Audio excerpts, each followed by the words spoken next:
శ్రీ గణేశాయ నమః. శ్రీవుడి దత్తాత్రేయ నమః.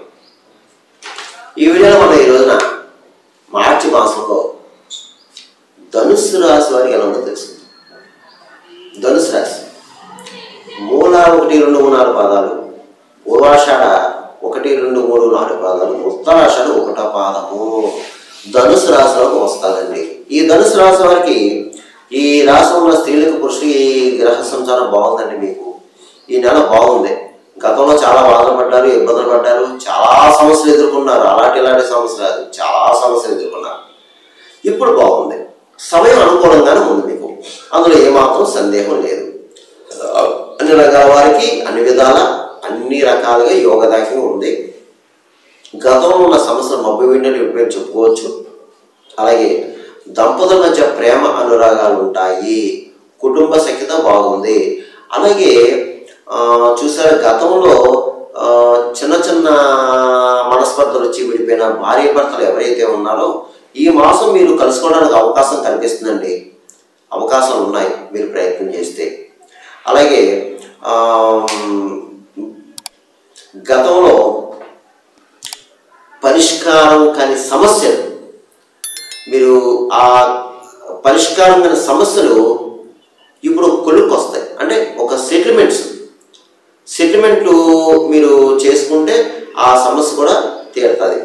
అలాగే పెద్ద వాళ్ళు కలుసుకుంటారు, పెద్ద రాజకీయ నాయకులు కలుసుకుంటారు. భూగ్రహ సంబంధ లావాదేవీలు కూడా పూర్తవుతాయి.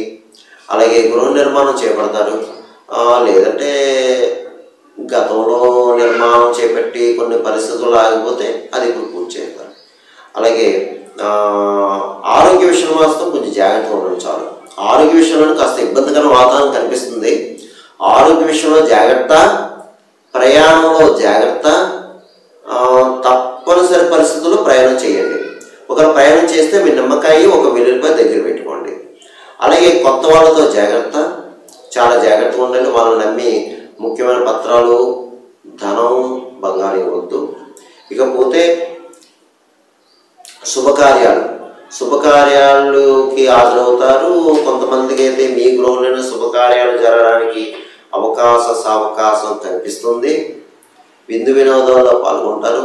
విలాస వస్తువులు కొనుక్కుంటారు. అలాగే గృహ నిర్మాణం చేపడతారు. వాహన యోగం ఉంది. పాత వాహనం అమ్మి కొత్త వాహనం కొనడం లేదా డైరెక్ట్గా కొత్త వాహనం కొనడం జరుగుతుంది. అలాగే శత్రువును జయిస్తారు. శత్రువులే మిత్రులు అవుతారు. గతంలో ఉన్న శత్రువులు మిత్రులు అవుతారు. అలాగే వ్యవహార జయం. మీరు ఈ మాసంలో ఏది అనుకున్నా సాధిస్తారు. సంకల్ప సిద్ధి, మీ సంకల్పం సిద్ధిస్తుంది. పెద్ద వాళ్ళు కలుసుకుంటారు. పెద్ద రాజకీయ నాయకులు కలుసుకుంటారు. మీ పనులు చేయించుకుంటారు. అలాగే ప్రభుత్వ పరంగా కొన్ని వ్యవహారాలు ఏదైనా ఉంటే మీకు ప్రభుత్వపరమైన వ్యవహారాలు కూడా మీరు పూర్తి చేయగలుగుతారు. అలాగే తీర్థయాత్రలు చేస్తారు కదా. ఈ మాసం మీకు పరిస్థితులు అనుకూలంగా ఉన్నాయి, మెరుగుపడతాయి. అన్ని రకాలుగా, అన్ని విధాలుగా మీకు సపోర్టింగ్, అంటే ఒక మోరల్ సపోర్ట్స్ ఉంటారు మీకు. అంటే బంధువర్గం నుంచి కానీ లేదంటే మిత్రవర్గం నుంచి కానీ వాళ్ళ దగ్గర నుంచి మీకు సహాయ సహకారాలు అందుతాయి. చక్కగా బాగుంది. కానీ దీన్ని ఉపయోగించుకోవాలి. ఈ సమయం బాగుంది కాబట్టి, అనుకూలంగా ఉంది కాబట్టి మీరు కాస్త ఆ సమయాన్ని మీరు ఉపయోగించుకుంటే మీరు ఇంకా పై స్థాయికి వెళ్తారు. ఎందుకంటే వృత్తిపరంగా బాగుంది మీకు. మెయిన్ మనకు వృత్తి, జీవన విధానం బాగుంది. ఈ జీవన విధానం బాగున్నప్పుడు మీరు అడుగు ముందుకు వేయాలి, ధైర్యంగా ఉండాలి. వృత్తిపరంగా బాగుంది కాబట్టి మీరు ఒక స్టెప్ ఎక్కుతారు. మీకు సపోర్టర్స్ ఉంటారు. బాగుంది. మీకు గౌరవ పురస్కారం కూడా లభిస్తాయి. అలాగే మీరు ఈ రియల్ ఎస్టేట్ రంగంలో ఉన్నవారు ఎవరైతే ఉన్నారో మీకు కూడా బాగుంది.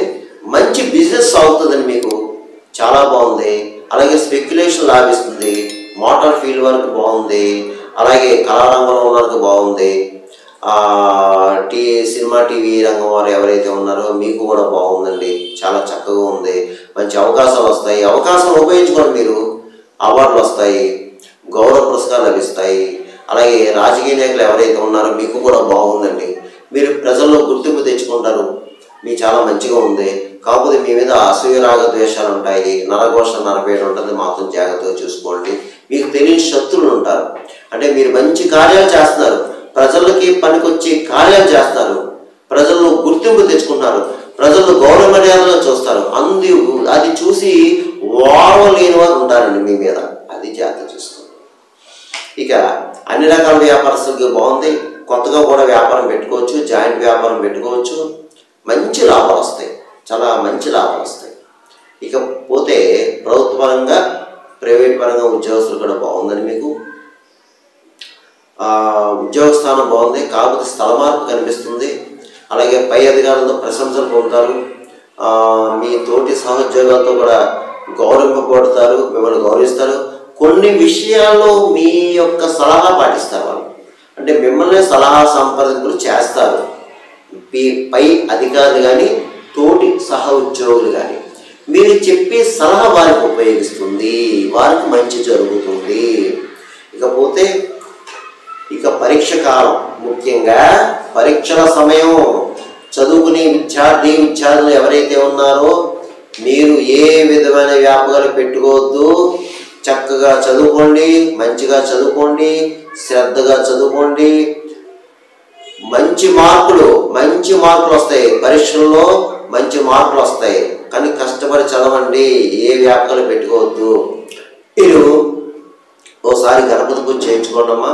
చదువుకునే విద్యార్థులు గణపతి దేవాలయంలో పూజ చేయించుకోండి. అలా సరస్వతి దేవి పూజ చేయించుకోండి. ఒకవేళ సరస్వతి దేవి ఆలయం లేకపోతే ఏదన్నా అమ్మవారి గుడిలో పూజ చేయించుకోండి. అలాగే ప్రతిరోజు కూడా హయగ్రీవ స్తోత్రం చదువుకోండి. జ్ఞానానందమయంగా ఉంటుంది కదా, హయగ్రీవ స్తోత్రం చదువుకోండి, నెట్లో ఉంటుంది.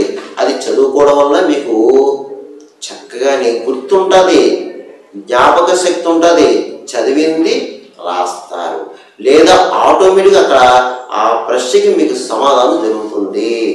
మీకు వివాహంగా అమ్మాయిల అబ్బాయిలు కూడా ప్రయత్నం చేసుకుని మీకు ఆ సమకూలం ఉంది. ఇకపోతే ఈ ధనుసు రాశి వారు నేను చెప్పిన ఈ యొక్క గోచారం రాశి ఫలాలు కేవలం మీకు 40% పనిచేస్తుంది. మిగతా 60% మీ జన్మజాతకం, మీ జన్మలగ్నం, నక్షత్రం, రాశి మీద ఆధారపడుతుంది. నేను చెప్పిన కొంతమంది జరగకపోవచ్చు, కొంతమంది జరగకపోవచ్చు. జరగాలని రూల్ లేదు, జరగకూడదని లేదు. ఎందుకంటే చాలా మంది కాల్ చేస్తారు, గురుగారు మీరు చెప్పినవి జరుగుతున్నాయి, పరిహారాలు బాగున్నాయండి, మీరు సక్సెస్ అయ్యామని చాలా మంది చేస్తారు. కొంతమంది అయితే జరుగుతా లేదన్నారు. ఎందుకంటే మీ జన్మజాతకం చూసుకోవాలి. మీకు ఏదైనా సలహాలు సూచనలు కావాలంటే కింద నెంబర్ ఉంది, మా ఆఫీస్ వాళ్ళకి కాల్ చేయండి, అపాయింట్మెంట్ తీసుకోండి. ఇక ఈ ధనుసు రాశి వారు ఈ మార్చి మాసంలో నేను చెప్పిన పరిహారం చేసుకుంటే మీకు నెలంతా యోగిస్తుంది. అది ఏమిటి అంటే, ఎక్కువ మీరు దత్త ఆరాధన, సాయిబాబాని కొలవాలి, వాళ్ళని ఆరాధన చేసుకోవాలి, గురువారి నియమాన్ని పాటించుకోవాలి. అలాగే దక్షిణామూర్తి స్తోత్రాలు చేసుకోవడం. అలాగే ఒక గురువారం రోజున సాయిబాబా వారి కానీ, దత్తాత్రేయ స్వామి వారి కానీ, దక్షిణామూర్తి స్వామి వారి కానీ అభిషేకం చేయించుకోండి. ఎక్కడైనా మీ దగ్గర దేవాలయాలు ఉంటాయి కదమ్మా, ఎక్కడైనా సరే ఈ నేను చెప్పిన ముగ్గురులో ఎవరైనా సరే సాయిబాబా, దత్తాత్రేయుడు, దక్షిణామూర్తి చక్కగా పంచామృత స్నానాభిషేకం చేయించుకోండి ఒకసారి. అలాగే దత్తస్తవం దత్తాత్రేయ మహాత్మా నవం అని ఉంటుంది, అది చదువుకోండి ప్రతిరోజు. అలాగే గురు చరిత్ర తీసుకోండి. ఎక్కిరాల భరద్వాజ మాస్టారు గురు చరిత్ర ఉంటుంది, అది తీసుకుని ప్రతిరోజు కూడా అందరూ కూడా 14 అధ్యాయం చదవండి. ప్రతిరోజు 14 అధ్యాయం చదవండి. వీలైతే ఒక్కొక్క అధ్యాయం చదవండి ప్రతిరోజు, 1, 2, 3 అధ్యాయం చదవండి, లేదు 14 అధ్యాయం చదవండి. అలాగే కుదిరితే సాయిబాబా సచ్చరిత్ర కూడా, సాయిబాబా చరిత్రలో కూడా ఏదో ఒక అధ్యాయం చదవండి, ఎక్కువ ఆరాధించండి. అలాగే బాబా దేవాలయం కానీ, లేదా దత్తాత్రేయ ఆలయం కానీ, లేదంటే ఏదైనా దేవాలయం మీ అవకాశంలో శుభ్రపరచండి. దేవాలయంలో శుభ్రం చేయండి. ఏమీ లేదమ్మా, అక్కడ చెత్త చెదారం ఉండదు, ఓడ్చను ఒక్కొక్క పక్కకి అంతే, శుభ్రపరచండి అంతే చాలు, ఇంకేం చేయదు, ఏదో కొంచెం. అలాగే ఒక గురువారం శనగలు ఉంటాయి కదా, ఆ శనగలో కిలోపావు తీసుకోండి, ఒక ఎల్లో కలర్ క్లాత్ తీసుకోండి, మూట కట్టండి, 5 దానం చేయండి చాలు. అక్కడ గుళ్ళో అట్టుకొని పంచండి. బాబాకి ఇష్టమైన పేడ అంటే కోవా నివేదన చేసి అందరికి పంచండి. లేదా మిఠాయి పంచండి, చాలు. చక్కగా బాబావారి దేవాలయంలో కూర్చోండి, ప్రశాంతంగా కూర్చోండి, మెడిటేషన్ చేసుకోండి, బాబావారి ప్రార్థన చేసుకోండి. కొంచెం కూర్చుని మీకు కర్మ కలుగుతుంది, మీ పనులు ముందుకు సాగుతాయి. ఎందుకంటే కర్మ కలిగించాలంటే, మనం చేసిన కర్మను కరిగించాలంటే, మనకి మేలు మంచి జరగాలంటే దత్తాత్రేయుడు, సాయిబాబా, దక్షిణామూర్తి ఈ ముగ్గురు వల్లే జరుగుతుంది. అలాగే వీలైతే షిరిడి దర్శించుకోండి. అంటే వీలైన వారు మాత్రమే షిరిడి దర్శించుకోండి అమ్మా.